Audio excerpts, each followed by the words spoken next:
Well, good afternoon, everyone. I think we will go ahead and get started. Our topic today is what dentists need to know about website optimization, and in particular, Google's upcoming March deadline. So what we'll do as we go through the webinar today, I'm going to cover some initial background information just about myself and WEO Media, just so you get a little bit of a feel for who we are. We'll talk a fair amount of detail about kind of how to really optimize a website. What are those key features? What does it look like? And talk about some best practices for websites. Similarly, we'll talk about some best practices for SEO as it pertains to your website. And then last but not least, we'll talk about Google's mobile first initiative, which is very important, obviously, with the looming deadline.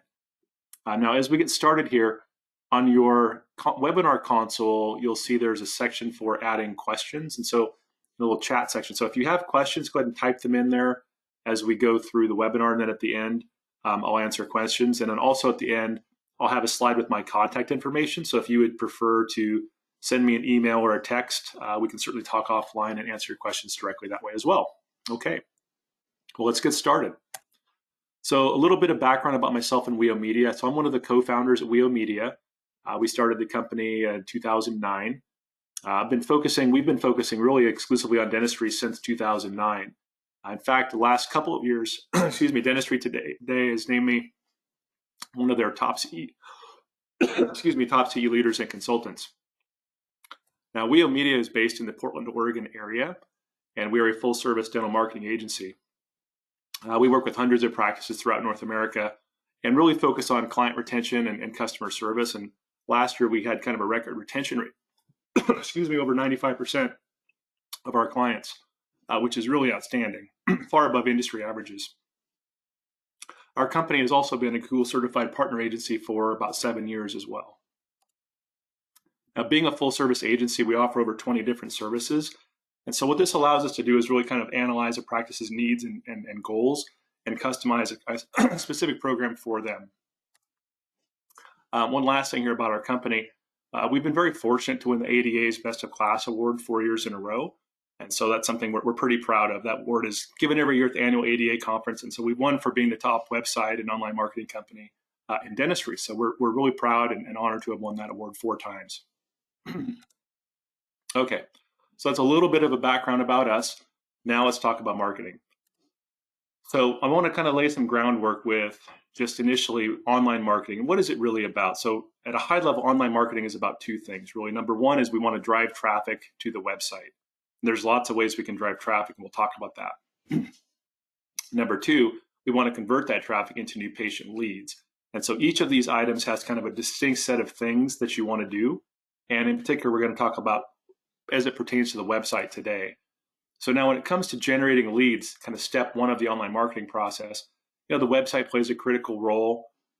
SEO, search engine optimization, this is important to drive leads, traffic to the website. PPC, these are pay-per-click ad campaigns. These also are very effective at driving traffic. Online reputation, reputation management essentially, social media and video. So all of these things play a critical role when it comes to driving potential leads, new patient leads for your practice. Now, once we've got those leads on the website, meaning we've generated all this traffic to the website, what can we do to try and convert those leads into appointments? Most people visiting your website are going to pick up the phone and call, but there are a number of other things that you can really do to improve the number of people converting from your website traffic into leads. One of those things is using a 24/7 live chat service. We have a great service we use on our websites that's very effective at converting leads, and I'll talk about that a little later. Online appointment scheduling is effective. How you actually message and design the website has a big impact on your lead conversion. So if you're using videos, if you have kind of calls to action in the appropriate places, these things can all help. And actually teledentistry is something during the pandemic here that a lot of folks use to convert website traffic as well. So there are lots of techniques. I want to focus in specifically on the website now that we kind of understand the context. So what is a website? Well, we're kind of looking at a website here. This is what we all know as a website, right? We've got a picture of the doctor, we've got a navigation, some phone numbers, some graphics, some social media links and pictures and text and all that stuff, right? This is a website. Now, what's interesting is this is what you and I see. This is what people see. This is the website code. This is what search engines see. So this one page, not the entire website, but just this first homepage of the website is 544 lines of code. So the search engine is reading through all these lines of code and is looking for specific pieces of information to tell it, what type of business is it, where is it located, what kind of services do they offer, and a bunch of other stuff like that. There's title tags and meta tags and image tags, and there's schema script, and there's all kinds of stuff that the search engines are looking for in here. So when you build a website, most people simply build it for the first audience, which is people, but it's very important, equally important, to take search engines into consideration when you build this. And it's actually a separate skill set, optimizing all this code. It's not necessarily people who build the website that would do that. It can be actually different people doing these types of roles. So when we think about it, who are the two audiences, right? We've got people and we've got search engines, and they care about very different things. So let's first talk about how do we optimize a website when it comes to people, like considering people, the first audience. Well, what do we care about? Well, obviously it should be a nice design, modern, professionally laid out. That kind of goes without saying. The content, should be educational. It should inform people about your services and where you're located and all that kind of pertinent information. And ideally, it should be engaging through the use of videos and photos, maybe live chat, maybe some other techniques to convert people with new patient specials, something like that. But content's super important on a website. It should be easy to navigate and use. That sounds like an obvious thing, but there are a number of websites that kind of use some funky sandwich bar commands and things like that are not so intuitive to use on a desktop or a laptop. Expertise. The website should certainly demonstrate your expertise. Why should they choose you? Talking about your experience, how you focus on patient care, maybe your CE courses you've been to, things like that, the technology you employ at your practice, and so forth. Really kind of spell out why they should consider your practice. Obviously, it should have a map, easy to find you. Patient forms is something that a lot of websites will use, whether it's a PDF they can download or whether it's a link to some sort of online secure form system. Either one of those are fine. And then, of course, contact information, right? It should be easy to find your phone number, easy to find your address, and the phone number should be really at the top of your website on every page of the website, because that's by far the biggest conversion is going to be phone calls. So that's a really important piece. Ultimately, we want that website to encourage them to take the next step, right? Whether it's a call, a live chat, and fill out an email form, request an appointment, whatever. We really want to make sure that we're not only engaging and educating people, but we're also making it very easy and plentiful options for them to convert and become a new patient for us. I'm going to show you here, this is a website of one of the websites that we've done that we work with. This is a client out in Bozeman, Montana, and it's a beautiful website. So this is kind of the top of the website, and you can see a really nice photo of their waiting room. Beautiful office, beautiful building. So if you have an aesthetically nice looking building or inside of your office, highlight those photos, make it really apparent on your website, because it really makes it look custom and quite enticing and inviting for patients. As we scroll down the website, we see, okay, now here's an outside of the building. Beautiful. Looks like a lodge, right? Very inviting. So if you have a nice practice like that, great. Highlight that with photos. If you don't, and most practices don't, you focus on what is a strength, whether it's your waiting room or the friendliness of your staff or your operatories are really clean and modern, whatever it is. Whatever your strengths are, let's focus on that with some photos and videos. Everybody can do a nice team photo. So here we've got the doctor and his team around him there. That's pretty standard stuff. Now videos are also important. Photos are great. Videos are even better. We want people to use a lot of videos. So the most important would be a practice overview video. This is typically 1 to 2 minutes in length. It's going to highlight, some of it's going to be the doctors talking about his or her philosophies. And then some of it's going to be kind of maybe doctors interacting with patients, the front office interacting with patients. Maybe it's showing entering your waiting room, right? So it's kind of some of that B-roll supporting footage. But that's a really compelling video, because what it does is it really helps address one of the two primary reasons people don't come to see the dentist in the first place. The two biggest reasons people don't come see you guys is fear and money. Those are the two biggest reasons. Now, we're not going to address the money conversation in the video, but we definitely can address the fear component by showing the video. So when a patient or potential patient watches that video, it personalizes the experience. Now they can put a face. Now they can actually view and understand, what does this practice look like? Who are these people? Are they friendly? And they can get a feel. And that significantly brings that fear level down. And the videos will absolutely increase the amount of potential patients who become actual patients. Now there are many other kinds of videos. We can have videos about safety. Obviously with COVID right now, having COVID protocol video would be a wise thing to have on your website. Testimonial videos are, of course, always a great thing. Frequently asked question videos. This is another thing. Like, we work with some oral surgeons who have pre and post op instructions that are the same for every patient, essentially. Well, you can have your pre and post op, PDF they can download, but why not let them watch a video as well, right? That just is a much better way to communicate what they need to hear, because people, frankly, don't like reading stuff these days. So patient education videos are also great. You can explain, kind of highlight some of your key services. So videos are very, very important, because most people would prefer to watch a video online than read. That's just common sense with all the data we have nowadays, but it's really important. With patient education videos, you still want to have some text in there, because a search engine cannot read, or cannot watch a video, but a search engine can read the text, right? So what you want to do is provide both. We want to have some text that a patient might want to read, but definitely a search engine will read, and that'll help you with your Google rankings. But then in addition, you want to have some of these videos to support that. So this is kind of a nice common approach to how you might want to educate people about your services. Testimonial videos are great, right? So if we can show some before and afters, some, especially on things that have been impactful for folks. Like in this case, we're looking at a woman here who had a full arch, done all on 4 procedure, and that's a life-changing situation. When people have that type of work done, whether it's ortho, sleep, implants. There are a lot of things that you guys do that are really impactful.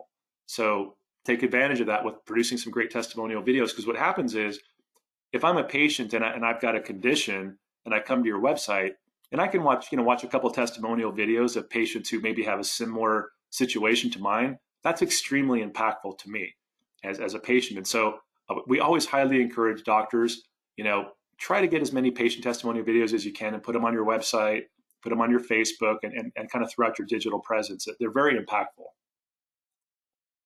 A couple other things where I want to leave you a few stats on videos as well, just to kind of drive this point home for really how to improve your website and why this is good for your website. This first one here, so video can drive 157% according to one study, an increase in organic traffic compared to websites and pages without video. So there are lots and lots of studies about this. They all show the same basic thing, whatever the percentage is. Point is, it's a significant increase in the traffic you'll generate because of improved rankings. Also, having a video on a web page can increase conversions by 80% or more. This is what I was talking about earlier, where let's say you have 500 people come into your website each month, and if you can have a video on there, instead of getting 10 people to call your office and become a patient, maybe now you get 18 or something like that. That's kind of what that 80% more means. So it's a significant increase in performance you get by using videos. Here's another stat. Having a video on a landing page makes it 53% more likely to show up on page 1 of Google. Why is that? Well, with SEO, content is a huge factor for how Google determines how high or low to rank a website. And having actual videos are considered high quality content by a search engine, as long as you optimize them properly when you upload it. So having a video is a great way to not only engage your potential patients and existing patients, it'll drive more traffic to your website, and you'll convert more of the traffic when you get it. So video really helps you in all facets of digital marketing. They're pretty awesome. So that's kind of step 1, is generating traffic. Now we're going to talk about turning traffic into leads. And so I mentioned how important the phone number is. So here's a client website of ours, and you'll see at the top, and this is very common, most websites do this, but at the top, top right is normally where you'll find the phone number. You want to always have that phone number easy to find. And if it's on a mobile device, click to call, right? Now, right below that, you'll notice there's also like a schedule appointment. This could be book now, it could be just a request form, or it could be an actual integration with your practice management software if you're using a service like that. And we offer both of those types of services. So the point is, when we drive them to the website, we want to make it very easy for patients to contact us and become a patient. Online appointment scheduling is pretty slick. What it does is it actually provides an additional method for people to request an appointment or to view your existing schedule and pick their own appointment. It's actually a pretty nice way to do that. Most of the scheduling options on the market now do let you have some level of control over what types of patients you're willing to let schedule and what openings you're willing to allocate towards them. So it's a pretty nice way to increase the number of new patient flowing from your website. As I mentioned, if you can integrate this with like a 24/7 chat, it is even more impactful. So with live chat, typically looks like this, right? It's going to pop up on the right side of the website. And like with our chat vendor, what we do is they have an onboarding process where they'll ask a bunch of questions about, your office hours, what insurance do you take, and what procedures do you offer, and they really kind of have a customized understanding of your practice, so they can field those basic questions. But their goal is not to talk clinical. Obviously, their goal is to convert that chat into an appointment. That's their whole focus, and that's what they do, and they're very good at it. So chat, it's a nice way to stay in touch with existing patients who have questions, or for emergencies. It's also a nice way to convert people, especially after hours. A lot of chat happens after hours. For our clients who have Dentrix, Eaglesoft, or Open Dental, we can even schedule appointments directly into your software if you want the chat team to. That's up to you if you want to give them that control or not, but they have that ability, which is really nice. One tip that we found with chat is if you're using chat on your website, I would encourage you on your voicemail, your practice voicemail, to say, hey, if you're hearing this voicemail, you can visit our website, visit our 24/7 chat team to have a conversation or schedule an appointment. That will significantly improve the calls you get after hours. Now have an option to engage with somebody and schedule. So if you're going to use 24/7 chat, highly encourage you to have that little voicemail script in your voicemail, and that will definitely result in more patients for you. This is a client dashboard for chat. And what I want to point out here is the top kind of salmon colored, these are the number of chats happening per hour throughout the day. So on the left side of the graph, we've got kind of midnight to midnight, so to speak. And in the middle part of the graph, we've kind of got your 8 to 5 p.m. So I just circled for you, outlined for you in red, basically from 8 to 5 p.m., which is your typical office hours. You can see the majority of chats are happening during that time. But look at how many chats are happening outside of normal office hours. That's a lot of chats happening, right? If this client didn't have chat, they wouldn't be having these conversations, and many of these would be lost opportunities. So it's very important. This particular case study we looked at, the data set was 253 chats. 70% of those occurred during normal office hours, but 30% occurred when the office was not open. That's a lot of potential chats. 76 chats in this time frame, which was about a month, I think, a little over a month. That's a lot of potential opportunities.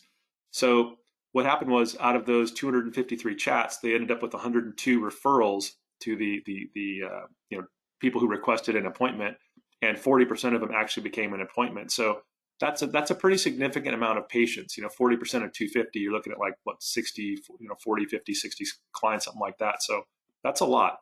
That's a lot of patient flow. So this is one of those things that I always encourage people, if you're investing money in SEO and PPC and these types of things, it's a great idea to have the 24/7 chat, because it really makes the website so much more impactful for not only servicing existing patients, but also driving new patient flow. Okay, so those are all kind of the components of when we build a website with people in mind. This is how we should build it. Now I want to flip to the second audience, which are search engines. And you'll see it's a very different set of criteria, what we need to keep in mind as we build a website to optimize for a search engine. And the reason we would want to do that is because if you optimize it properly for a search engine, you get rewarded with a high Google ranking, and that results in a lot of potential new patient leads. So it's a great way to build your website, but you need to do kind of a different set of things. So let's start with right off the top. How do search engines work? And I'm not going to get into some real big technical explanation here, but I want to explain kind of some fundamental things that are helpful to know. So number one, for the average website, my website at WEO Media, your practice website, we're just average businesses, right? We're not Amazon, we're not eBay, we're just average companies. So for companies like us, what the search engines typically do is every 30 days, they will come through and they'll look at our website, and they'll go through every single page, every line of code, look at all of our content and links and documents and photos and videos, and the search engines will store all that information. And then 30 days later, they come back and look again. And when they look again, they compare to what it saw 30 days prior. If your website really has not changed at all, it's static, then you will have a static website ranking in the Google search, or you might even drop if your competitors are being more active. So what Google is hoping to see is that you've added some unique content, maybe a blog post, maybe you've improved your coding, maybe you've added some videos or some photos. And so you want to be doing things on a monthly basis, because the search engines are judging you on a monthly basis. This is why SEO must be a monthly ongoing activity, because you're being judged in a monthly ongoing way. So people who do this well are rewarded with lots of traffic and lots of new patient flow. Those who kind of ignore it or don't do much, don't get much out of their digital marketing. So how does this SEO stuff work anyway? Search engine optimization. Well, search engine optimization, it's a series of things, a combination of things that you would do that an agency typically would do to get your website to rank high in a Google search. This would involve content on the website, code on the website, a bunch of other things as well. But one thing I want to explain about this, SEO is kind of complex. So Google in particular looks at over 200 variables in its search algorithm to determine how high or how low to rank your website. And it's a moving target because Google makes hundreds of changes to the algorithm throughout the year. So it's really, not to get into a technical discussion, but it is a moving target for sure. And so the good news is that a lot of the fundamentals don't change a lot. Like Google has, does, and always will care about content. That's super important. Like if you have good content that's engaging and you're updating it on a regular basis in some fashion with blogs or videos or whatever, that's always going to help you with SEO for sure, right? Having your code optimized, that's always going to be important, right? Now, some of the other things that change and come and go, but the reason we talk so much about Google is it's 2/3 of the search volume. So we really want to pay attention in particular to Google because it's by far the big one. Bing is about 18-20% of search volume. Yahoo is about 10%. So Google's by far and away the big dog here. And so that's why we want to focus on our Google rankings in particular. So what are these things? I briefly alluded to some of these. So what are the things that really affect and drive your Google rankings? I like to think of it in terms of kind of 6 categories of stuff, right? The 6 categories would be website code, website content, incoming links to the website, online reviews like Google, Facebook, Health Grades, Yelp, so forth, social media activity and engagement, and then online directories. All 6 of these categories have a profound impact on your Google rankings. And so if you'll notice, the first 2 of these are on the website itself. The other 4 items actually are not even on the website. They have actually nothing to do with the website itself, but they absolutely affect your Google rankings because what Google does in looking at those over 200 variables is trying to get a holistic view of your business online. And so it's looking at all kinds of information about your practice. So remember, we talked about the 6 pillars of digital marketing. This is why it's so important because Google is evaluating you across the spectrum. Your social media, your reviews, your directories, your videos, like all this stuff matters to Google and what it thinks of your practice in terms of, is it relevant in a search? Is this the best type of result I can show a person searching? And to the extent that you've really optimized your content, Google will reward you with that. So in particular, for the website itself, though, since that's the focus of this webinar, we'll talk about the code and content. So other things to kind of understand here when we talk about code and content. So when you talk about building for search engines, some of these things are actually fairly interesting. So the first item here, unique content, what is that? Well, what that means is, like, let's say you go to a dental meeting and you buy a website from some website company and they throw up your content for, bridges and crowns and veneers and inlays and onlays and implants and all this stuff, right? They got all this stock content, meaning it's the same content on your website as other people's websites. Well, that's considered stock or duplicate content. And search engines don't like that. They don't reward that. What they want to see is unique content that's written specifically and only for your website. And if you have unique content, then you get rewarded handsomely with improved Google rankings. If you don't have unique content, then you tend not to rank very well. That's one thing that every SEO agency, if you're paying somebody to do SEO and they're not writing unique content, they're not doing SEO. They're just taking your money. Like, that's fundamental. You have to do that. Another thing that websites are helpful, and this is a common mistake I see with a lot of dental websites, is ideally you want to have kind of one topic per page. So it's fine to say we have cosmetic services. So it's, veneers and bridges and crowns and all this stuff, right? You can list those things on a page. That's fine. But to a search engine, when it sees more than one topic on a page, it thinks, well, this page isn't primarily about any one topic.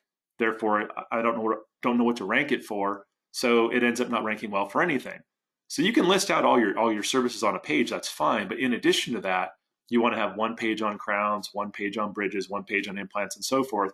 And if it's a service you really want to focus on, like implants, you might have to have like half a dozen or a dozen pages on various aspects of implants, all with unique content. When you do those things on a website, it can rank really, really well as long as your code is optimized as well. Now, there's lots, I'm not going to get into a big SEO explanation, but at a high level, these are the things that really matter and impact your website. I'm going to show you a few pieces of code here just to get a flavor for this so you understand a little bit what I'm talking about. So here's an example of a website, and you'll see at the top left here, it's kind of outlined. There's what we call it's basically it's in that tab, right? So when you open up a browser and it has a tab, there's some text in there. Well, the text that's in there, that comes from the code of your website. So line 5 in the website code is actually telling the search engine, here's what I want you to display in that section. This is a title tag. So the title tag is used for a number of different things. But if you don't, whoever built your website doesn't proactively put something in there, then the search engine doesn't know what this website's about per se, or at least this page. So it's really important to kind of have this title tag in there, which talks about your primary key phrases. In this case, it's a doctor in Austin, Texas, so dentist in Austin, Texas. Now the search engine knows, oh, it's a dentist in Austin, Texas, and now it can potentially rank for that search. This is just an example of what that could be used for. This is good, thumbs up. Now here's another search. Here's a search for, this is Cooley Smiles. These are dentists in Bellevue, Washington. And so when you do a Google search, you get that big headline that's essentially a link at the top. Where do you think the text for that comes from? Well, you guessed it. It's from the title tag once again. So when you type in that title tag, not only is it used for that tab that I just showed you for the dentist in Austin, the title tag also shows Google, here's what I want you to display right there, right? When somebody does a search for my business, this is what I want you to show about my business. And so, again, that title tag is used in a number of different ways, and it's very important. If you don't have your agency proactively put some keywords in there, then you can have all kinds of random stuff show up in these search results. So again, thumbs up. Now there's another thing. So if the title tag is kind of that big blue link, well, what's below the link? It's the description, right? Cooley Smiles, Family and Cosmetic Dentistry in Bellevue, Washington, provides your family's dental needs. Our technology, experience, and skill can give you, et cetera, et cetera. Where does that text come from? Well, again, it comes directly from the code. This is something called a meta description tag. Again, if your agency does not specifically write out a nice little elevator pitch describing your practice and the benefits and what's unique or whatever, that information goes directly into your Google listing, into your search engine result. So if you're not actively putting in a title tag and a description tag and these things into the code, then you're going to get all kinds of random stuff that shows up in your Google search results. And I'm just giving you a couple examples here. I'm going to give you a few of these just so you get a flavor for how this works. But this is super important when we talk about how to optimize a website. This is really important. Thumbs up. Another section here, these are called meta keywords. This is just another section of the code that tells Google, hey, what is my website about? Well, it's a Bellevue dentist, we're a cosmetic dentist, family dentist. Like these are the terms we want to rank for. So you just go ahead and tell Google, here's some keywords we want to rank for. You just put it right in there. That's good. Now, what's kind of funny is sometimes I'll give lectures at events and dental conferences and study clubs and all over the country. This was a lecture I was doing in the Southwest region of the country years ago. And the doctor said, he's like, hey, Ian, this SEO stuff is fascinating, but I hired an SEO company and I'm getting lots of traffic to my website, but I'm not getting, any new patients. And so I said, oh, that's interesting. So I looked at his website and I analyzed his code and I found his meta keywords were here. And I'll blow this up so you can read it. Keep in mind, this is a dentist. His keywords say Christy Brinkley, Halle Berry, Zac Efron, Bradley Cooper, New Year's resolution, right? And there's some other nonsense like that. Why are these keywords sitting in a dental website's code? Well, you can probably guess why. Because the SEO agency, instead of actually doing the real work of trying to get them rankings, was just putting in bogus keywords that get a lot of search volume, like celebrities. And so, yeah, they're getting traffic to their website for people searching for celebrities. But once they go there and they say, oh, this is a dentist website, this isn't Halle Berry, and they leave. So, yeah, they're getting lots of traffic, but it's not traffic looking for a dentist. So they're just playing games here. So the keywords are super important. All this code optimization is very important, but you've got to do it properly. So some places will play games with you, and this is an example of one of the games that they'll play. This is bogus traffic, so thumbs down. Now here's another example of how this stuff plays out on a website. So audience number 1 is the people. We see the photo, okay, waiting room, got it, no problem. We see the text, okay, I can read the text about our building and our lobby, got it, no problem. So for audience number 1, this is fine, right? But now we go to audience number 2, the search engine. Can the search engine look at that photo? No, right? The search engine is an algorithm. It doesn't have eyeballs, right, and a brain. It's just reading. So what the search engine looks at is the file name of that image, not the actual image itself. So the file name is office-inside.jpg. So to like a graphic designer or a website builder person, that's a perfectly logical thing to name this photo. because that's what it is, right? It's the inside of an office. To a search engine, does Office Inside tell a search engine what type of business it is? Nope. Does it tell it where it's located? What services it provides? Nope, nope. So this is not useful for SEO. It's fine, the image is fine for people, but for audience number two, the search engines, this is a waste. So this is a thumbs down. What you should do, and I see this done wrong on over 90% of websites in dental that I've ever analyzed, over 90% of them do this wrong. Many of yours probably do this wrong. Your images should be named with keywords in them. So let's say this is a dentist in Seattle who wants to do dental implants. It's not, but I'm just making that up. In that case, this image could be named Dental Implant Seattle Office Inside or something like that. You want to put keywords that you want to rank for in your image names. It's not a huge SEO factor, but every little bit counts, right? So this is just a missed opportunity, thumbs down. This is the last little code thing. I just want to drive the point home about how important this piece is when you're building a website to really get great results from it. This was a lecture I did in the Northwest at a dental meeting. And after the meeting, I lectured on SEO. One of the doctors came up to me and he said, Ian, I think I have some pretty bad SEO. I don't even rank for my own name. I was like, wow, really? And he said, yeah, I don't even rank for my own name. And if your website doesn't rank for your name, that's terrible, right? That's really bad. And so I said, okay, well, let me take a look. So I looked at his website code. And in line 15 of the code, I see something here. It says no index, no follow. Now, what that means is you're telling the search engine, don't show me, don't store me in your servers, don't show me in a search result, just leave me alone. I'm invisible, go away, get out of here, Google. That's basically what it's telling the search engine. And so this website, you cannot find it in a search result because the entire thing is no index, no follow. So it just is not indexed in the search engine to show up in a search result. What it should say is index, comma, follow. So I showed this to him and I said, well, whoever built your website, quite frankly, doesn't know what they're doing, because you should never put no index, no follow on public facing pages. Now, where you do use no index, no follow would be like, pages like payment pages, secure portal pages, uploading forms or uploading credit card information. Like on e-commerce websites, there's reasons they use it, but that's much more complicated and not in the scope of our conversation today. There are reasons for no index, no follow, but on the public part of a dental website, absolutely not. Whoever built his website just flat out doesn't know what they're doing. And so this is a problem, right? And I told him, it's like, look, doc, the good news is tell your web person to delete NO. If it says index follow, you'll start showing up in search for your name, right? So he's like, oh, great, thank you. So, little minute things like that don't look like much. The guy's website literally was invisible because of 4 letters. That's literally how important code can be sometimes. So enough on the code, but I wanted to really spend some time on that so you guys understand how critical it is to properly build a website that gets great results. Okay, moving on.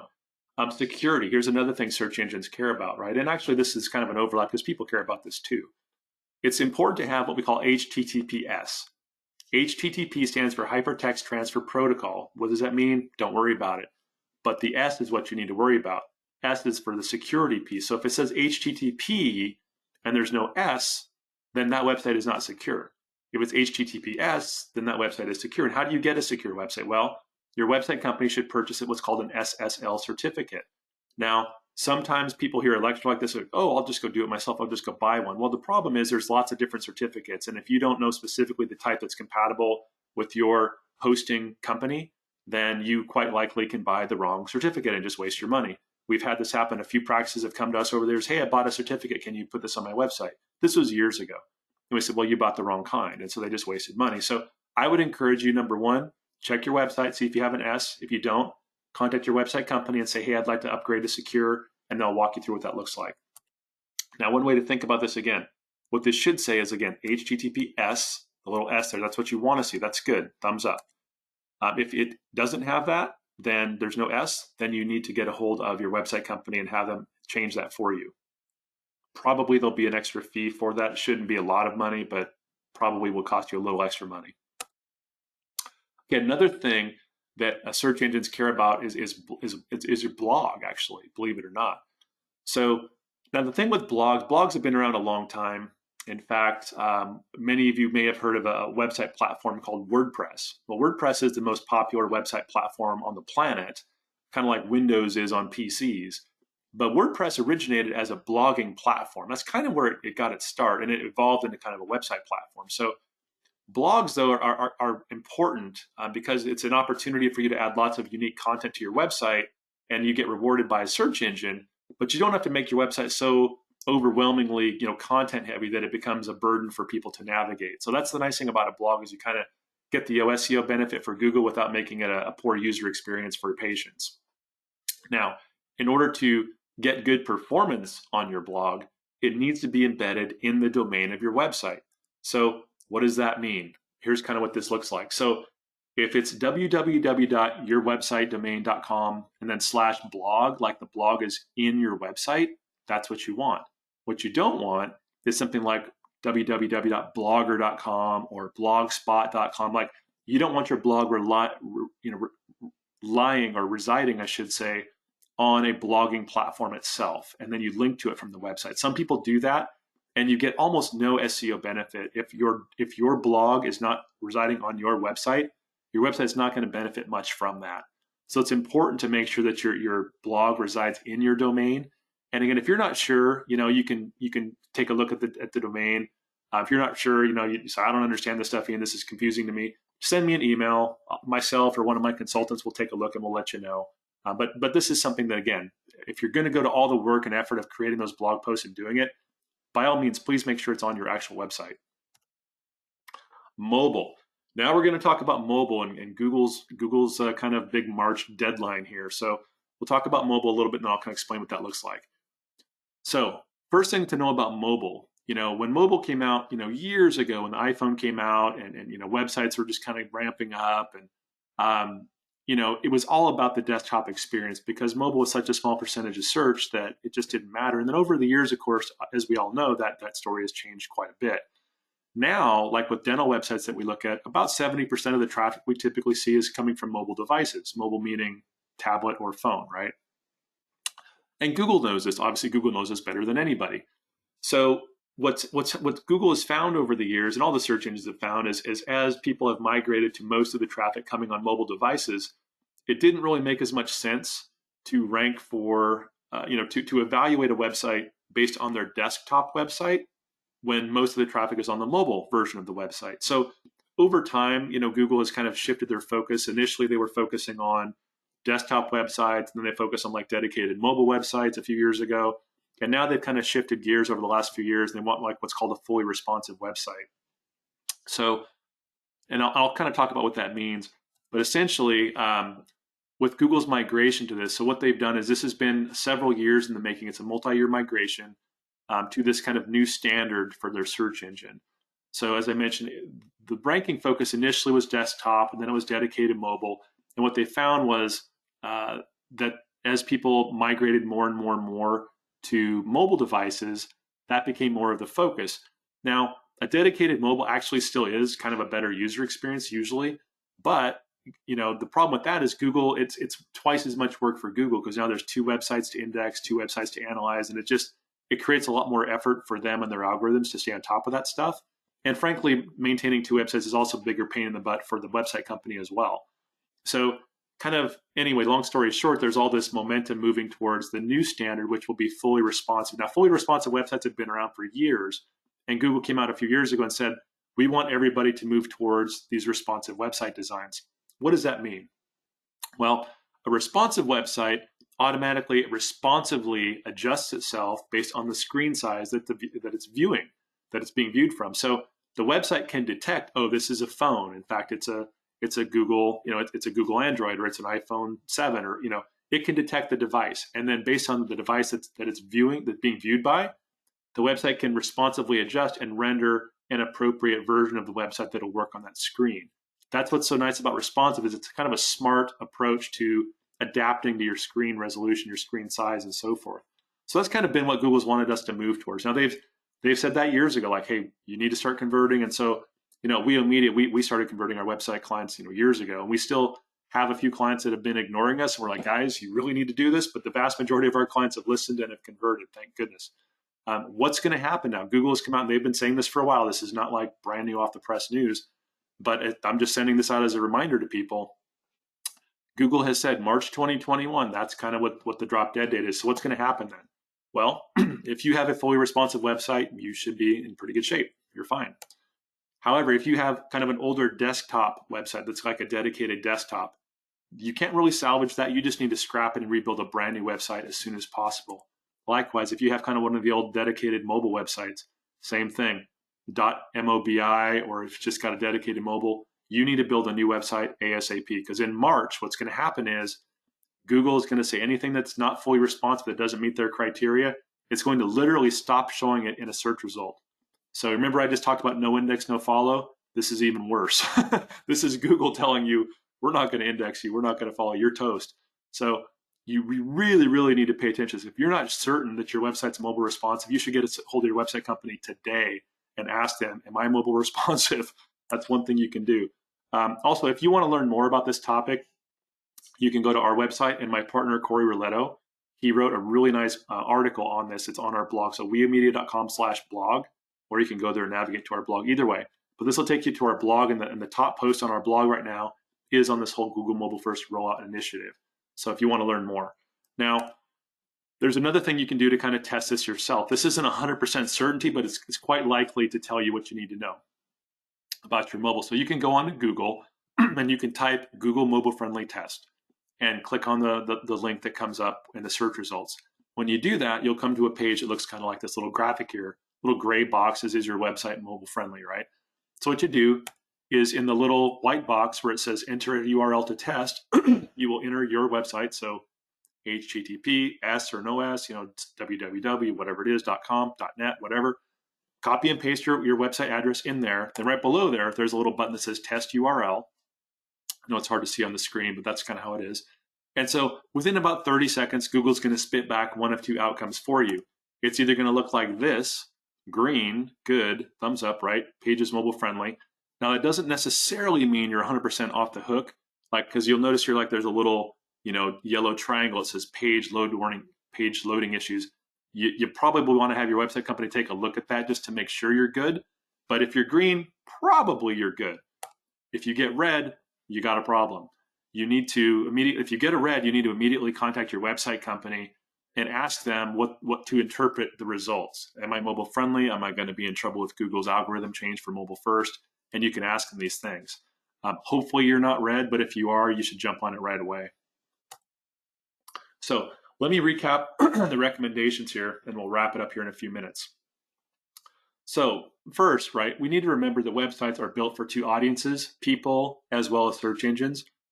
Both audiences have distinctly different sets of criteria that they care about. And we've reviewed a number of those today.